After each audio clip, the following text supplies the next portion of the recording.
Doctor Shafiqur Rahman সাহেব লন্ডনে তারেক রহমানের সাথে খালেদা জিয়ার সাথে এই হঠাৎ সাক্ষাৎটি বাংলাদেশের রাজনীতিতে নতুন মেরুকরণ তৈরি করবে এবং যে কোনো মুহূর্তে রাজনৈতিক বিভিন্ন পট পরিবর্তন সামনে চলে আসতে পারে। আমি ভাবছি ওই সকল দালালদেরকে নিয়ে যারা বিভিন্ন সময় এই রাজনৈতিক দলগুলোর নেতাদের মধ্যে বিশৃঙ্খলা তৈরি করাতে চান কিংবা ধ্বংস করাতে চান কিংবা সৌহার্দ্যপূর্ণ সম্পর্ক নষ্ট করাতে রাজাকার ট্যাগ কিংবা বিভিন্ন ট্যাগিং এর রাজনীতি শুরু করতে চান, তাদের অবস্থানটা আসলে কোথায় হবে, কোথায় যাবে? বাংলাদেশের রাজনীতিতে আওয়ামী লীগকে পুনর্বাসন করতে দেয়া যাবে না এবং না দেওয়ার জন্য আমাদের এই বিএনপি, জামাত সহ অন্যান্য রাজনৈতিক দলের মধ্যে অন্ততপক্ষে সৌহার্দ্যপূর্ণ সম্পর্ক বজায় রাখতেই হবে, বিকল্প নেই। আমি ডাক্তার শফিকুর রহমান সাহেবকে স্যালুট জানাই, আমি জনাব তারেক রহমান এবং দেশনেত্রী বেগম খালেদা জিয়াকে স্যালুট জানাই যে আপনারা আমাদের সামনে দিকপাল হিসাবে নতুন করে নতুনভাবে বসেছেন, সাক্ষাৎ করেছেন, একে অপরের সাথে শুভেচ্ছা বিনিময় করেছেন, আপনারা চাপান করেছেন, এটা বাংলাদেশকে আসন্নিত করেছে। আওয়ামী লীগকে স্থান দিতে চাই না। আওয়ামী লীগ আসলে মনে রাখবেন বিএনপিরও খানা থাকবে না, জামাতেরও খানা থাকবে না, কিন্তু জামাত আসলে এটা নিশ্চিত থাকেন যে বিএনপি অন্তত ধ্বংস হয়ে যাবে না, আর বিএনপি আসলেও এটা নিশ্চিত থাকেন যে জামাত একদম শেষ হয়ে যাবে না। এই উভয় দলই একটা জায়গায় নেতৃত্ব দিয়ে দেশকে শাসন করতে পারবে, কেউ বিরোধী দলে কিংবা সরকারি দলে। তো জনগণ এখন পর্যন্ত মনে করে যে বিএনপি অনেক বড় দল, ক্ষমতায় আসতেই পারে, আবার অনেকে মনে করে গত 16 বছর পর্যন্ত ভোটই হয়নি এই দেশে, তো সেখানে কিসের বিএনপি আসবে? আসলে জামাতই আসবে, কারণ ভোট দিলে দেখেন না কে কাকে ভোট দেয়। হোক না, দুইটার যেটাই হোক সেটাই তো আমাদের জন্য। এই দুটো দলই তো ফ্যাসিবাদের বিরুদ্ধে লড়াই করেছে, এই দুটি দলই তো আমাদের দেশের জন্য সম্পর্ক উন্নয়নের জন্য দরকার। অতএব এই দেশকে রক্ষার জন্য এই দুই দলের মধ্যে আন্তরিকতাপূর্ণ সম্পর্ক, লন্ডনের বৈঠক জাতি গঠনে নতুন দেশ দিগন্ত স্থাপনে ভূমিকা পালন করবে। লন্ডনে দেশনেত্রী বেগম খালেদা জিয়াকে দেখতে তারেক রহমানের বাসায় হঠাৎ করেই গমন করলেন জামাতের আমির ডাক্তার শফিকুর রহমান। দেশনেত্রী বেগম খালেদা জিয়া, জনাব তারেক রহমান এবং ডাক্তার শফিকুর রহমান একত্রে মিলিত হলেন লন্ডনে তারেক রহমানের বাসভবনেই।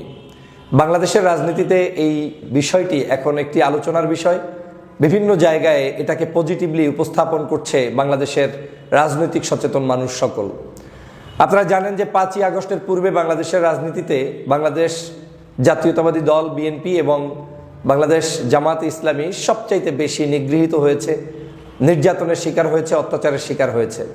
কোনো কোনো দৃষ্টিকোণ থেকে জামাত ইসলাম তাদের শীর্ষ নেতৃবৃন্দদেরকে ফাঁসির কাস্টে যেতে হওয়ার কারণে সবচাইতে বেশি নির্যাতনের শিকার হয়েছে এই দলটি। কারণ আপনারা জানেন শীর্ষ প্রায় 11 থেকে 13 জন মানুষকে তারা জেলে এবং ফাঁসির কাস্টে ঝুলিয়ে হত্যা করেছে। অন্যদিকে বিএনপির শীর্ষ নেতা দেশনেত্রী বেগম খালেদা জিয়াকে অন্যায়ভাবে জেলের মধ্যে বন্দী রাখা হয়েছে দীর্ঘদিন পর্যন্ত, এমনকি চিকিৎসার জন্য তাকে বিদেশে পর্যন্ত নেওয়া হয়নি, যেতে দেওয়া হয়নি। করোনাকালীন সময় এমন শিষ্টাচার বহির্ভূত আচরণ করেছিলেন শেখ হাসিনা যে খালেদা জিয়া তো এমনিই মারা যাবেন, তিনি পথ গুনতেছিলেন যে কোনো মুহূর্তে খালেদা জিয়া যেন মারা যায়, আর এই শব্দটা শুনলে শেখ হাসিনা খুব প্রশান্তি পাবে, খুশি হবে। তিনি বলেছিলেন বয়স হয়েছে, বুড়ো হয়েছে, মারা তো যাবেনি। এই ছিল আওয়ামী লীগের শিষ্টাচার এই দুইটি দলের প্রতি, যে কতটা ভয়ানকভাবে দুটো দলকে তারা নির্যাতন করেছে, নিপীড়ন করেছে তা বলে প্রকাশ করা যাবে না।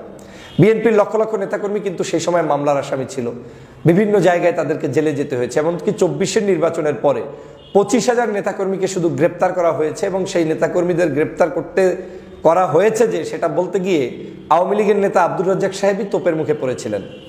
যাই হোক, সে ভিন্ন আলোচনা। বাংলাদেশের রাজনীতিতে নতুন মেরুকরণ শুরু হয়েছে এখন জামায়াত ইসলাম এবং বাংলাদেশ জাতীয়তাবাদী দলের মধ্যে নতুন সম্পর্ককে কেন্দ্র করে।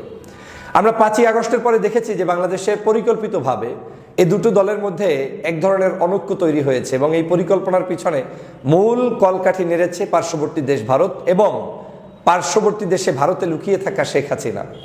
আপনারা জানেন সেই 2001 থেকে 4 সাল পর্যন্ত, 6 সাল পর্যন্ত যে সরকার ছিল, সে সময় বিএনপি জামাতের ঐক্যজোট ছিল এবং তখন এই সরকারকে ভেঙে দেওয়ার জন্য আওয়ামী লীগের পার্শ্ববর্তী দেশের ষড়যন্ত্র অব্যাহত ছিল।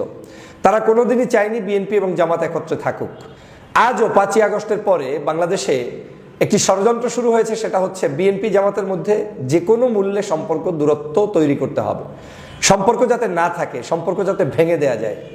এখন বিএনপি এবং জামাতের মধ্যে সম্পর্ক না থাকলে কি ক্ষতি এবং বিএনপি এবং জামাতের মধ্যে ঐক্য থাকলে কি উপকার, সেটা দেশবাসী ভালো করেই জানেন। আপনারা জানেন যে বাংলাদেশের এই দুইটি দল একটি দলের সাথে পরিপূরক। একটা দল আর একটা দলের সাথে না থাকলে দলের যেমন ক্ষতি হবে, দেশের তেমন ক্ষতি হবে, এটা সবাই বিশ্বাস করে। কিন্তু রাজনীতিতে শেষ কথা বলতে যেমন কিছু নেই, আবার রাজনীতিতে সবকিছু বলে করে সম্পর্ক তৈরি করাও যায় না। পরিস্থিতি পরিবেশ বিবেচনায় সম্পর্ক তৈরি হয়, আবার পরিস্থিতি পরিবেশ বিবেচনায় সম্পর্ক নষ্ট হয়। এই বিএনপির সাথে জামাতের আগে সম্পর্ক এক সময় ছিল, আবার নষ্ট হয়েছে, আবার সম্পর্ক হয়েছে। আপনারা জানেন 1991 সালে এই বিএনপির সাথে জামাতের এক ধরনের আন্ডারস্ট্যান্ডিং সমঝোতা ছিল এবং বিএনপিও ভালো করেছে, জামাতও ভালো করেছে। জামাত সম্ভবত মহিলা এমপি সহ 21টি আসনে তখন জয়যুক্ত হয়েছিলেন। আবার এই জামাতই বিএনপির সাথে সম্পর্ক নষ্ট হয়েছিল পরবর্তীতে বিএনপির সেই তত্ত্বাবধায়ক সরকার নীতি, যেটা জামাত উপস্থাপন করেছিল যে আমরা অন্তর্বর্তীকালীন তত্ত্বাবধায়ক সরকারের মাধ্যমে নির্বাচন ব্যবস্থা করতে চাই, এবং সেই তত্ত্বাবধায়ক সরকার প্রবর্তক ছিলেন কিন্তু গোলাম আজম সাহেব, যার নাম আওয়ামী লীগ এখন মোটেও বিশ্বাস করে না বা মনেও নেয় না। সেই সময় কিন্তু আবার বিএনপির সাথে জামাতের সম্পর্ক দূরত্ব তৈরি হয়, এবং পরবর্তীতে আবার আওয়ামী লীগ যখন এই দুটি দলকে সমানভাবে নির্যাতন করা শুরু করে, আবার এই দুই দল একত্রিত হয়ে 2001 সালে সম্পর্ক তৈরি করে এবং নির্বাচনে নিরঙ্কুশ জয়যুক্ত হয়, এবং জামাত সহ তাদের এই জোটের নেতারা দেশকে পরিচালনার চেষ্টা করে, এবং জামাত সেখানে দুটো মন্ত্রণালয় পেয়ে তাদের সর্বোচ্চ ভালো ফলাফল দেখানোর চেষ্টা করেছেন, দুর্নীতিমুক্তভাবে তাদের মন্ত্রণালয় চালিয়েছেন, যেটা বাংলাদেশে আজও স্বীকৃত। আমি সেজন্য তাদেরকে ধন্যবাদ জানাই। কিন্তু এই যে সম্পর্কটা, এই সম্পর্কটা যদি লম্বা সময়ের জন্য টিকে থাকে তাহলে 1-11 হয় না। 1-11 করতে হয়, এই সম্পর্ক নষ্ট করার জন্য বাংলাদেশের রাজনীতিতে নতুন মেরুকরণ তৈরি করতে হয়। সম্পর্ক নষ্ট করার জন্য বিভিন্ন ষড়যন্ত্রের ফাঁদে ফেলে বিএনপি এবং জামাতকে সম্পর্ক নষ্ট করার জন্য শত চেষ্টা অব্যাহত রেখেছে। সর্বশেষ যখন তারা ব্যর্থ হয়েছে, বাংলাদেশে 1-11 সংগঠিত হয়েছিল, এবং তার পরবর্তীতে বাংলাদেশের রাজনীতিতে কি পরিমাণ খেসারত জামাতকে এবং বিএনপিকে দিতে হয়েছে সেটা আমি পূর্বেও আলোচনা করেছি, আপনারা নিশ্চয়ই সবাই কম বেশি অবগত আছেন।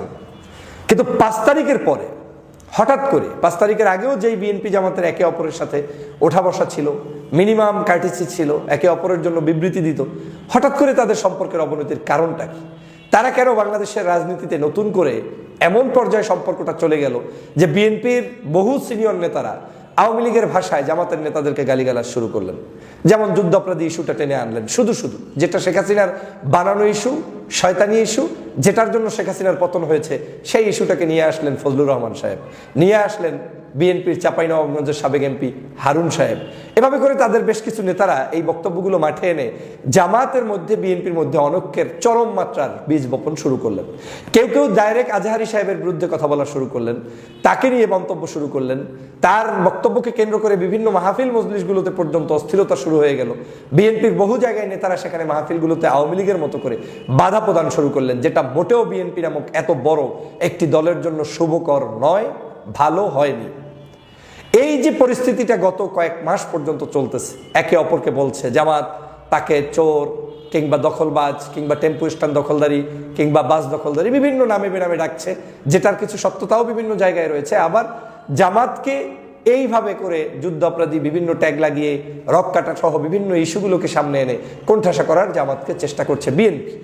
মানুষের মধ্যে এটা নিয়ে বেশ অস্থিরতা ছিল, মানুষ এটা চায়নি। মানুষ চেয়েছে বিএনপি জামাত নির্বাচন যদি ভিন্নভাবেও করে তাতে জনগণের আপত্তি নেই, কিন্তু জনগণ বিএনপি এবং জামাতের মধ্যে একটা বন্ধুত্বপূর্ণ সম্পর্ক চায়, মামাতো ভাই খালাতো ভাইয়ের সম্পর্ক চায়, চাচাতো ভাই আপন ভাইয়ের সম্পর্ক চায়। কারণ আওয়ামী লীগ এই দেশে আর আসবে না। আওয়ামী লীগকে অপ্রাসঙ্গিক করে দিতে হলে বিএনপি এবং জামাতের মধ্যে একটা সুসম্পর্ক অবশ্যই বলবৎ রাখতে হবে। তো ডাক্তার শফিকুর রহমান সাহেবের সাথে লন্ডনে হঠাৎ করে দেশনেত্রী বেগম খালেদা জিয়ার সাথে এই যে সাক্ষাৎটা হলো, এই সাক্ষাৎটা রাজনীতিতে নতুন মেরুকরণ সৃষ্টি করবে বলে আমি মনে করি। এখন এটা কতটুকু হবে, কতটুকু থাকবে, কতটুকু থাকবে না, সেটা আপনি 1 ঘন্টার মধ্যে বাস বিচার করতে পারবেন না। তবে গতকাল কিন্তু আরেকটা রিপোর্ট এসেছে যে বিএনপির সাথে ভারতের সখ্যতা তৈরি হবে জামাতের সাথে সম্পর্ক দূরত্ব তৈরি করার জন্য। তো একদিকে আমরা সেই নিউজটা যখন দেখছি, আবার একই সময় দেখছি জামাতের নেতৃবৃন্দ দেখা করছেন, খালেদা জিয়ার শারীরিক অবস্থার খোঁজখবর নিচ্ছেন। এখন এটার মধ্যে 2 ধরনের মেসেজ কিন্তু জনগণের কাছে আছে। যদি বিএনপির চেয়ারপারসন দেশনেত্রী বেগম খালেদা জিয়াকে জামাতের আমির ডাক্তার শফিকুর রহমানের সাক্ষাৎটা নিতান্তই সৌজন্যমূলক হয়, সেটাও রাজনীতিতে অবশ্যই পজিটিভ। এখানে যদি রাজনৈতিক কোনো আলোচনা নাও হয় তাও পজিটিভ। যদি খালেদা জিয়ার সাথে বিএনপির সাথে কোনো ঐক্য নাও হয় তাও পজিটিভ। কারণ আমরা ভাবছি আমাদের দলের নেতাকর্মী বিভিন্ন জায়গায় যারা আছে, বিএনপির, জামাতের, শিবিরের, আমরা নিচে যারা অবস্থান করছি বা কর্মী হিসাবে যারা কাজ করছি, তারা কিন্তু একে অপরের সাথে এমনভাবে লেগে যাচ্ছি মনে হয় যেন জামাতের পাশে বসাটা হারাম, জামাতের আমিরের সাথে সাক্ষাৎ করলে মনে হয় পদপদবি চলে যাবে, দেখা করাটা অন্যায়। কিন্তু এটার প্রমাণ হয়েছে যে না, রাজনীতিতে শিষ্টাচার বলতে একটা জিনিস থাকা দরকার, এবং সেই শিষ্টাচারটা ডাক্তার শফিকুর রহমান সাহেব দেখিয়ে এসেছেন লন্ডনে। সেজন্য আমি তাকে স্যালুট জানাই, এবং তাকে যে সেই ভাষায় ওয়েলকাম জানানো হয়েছে সেজন্য আমি দেশনেত্রী বেগম খালেদা জিয়া এবং তারেক রহমানকেও স্যালুট জানাই। আমাদের রাজনীতিতে এইটা থাকতে হবে। আমি আগামী রাজনীতিতে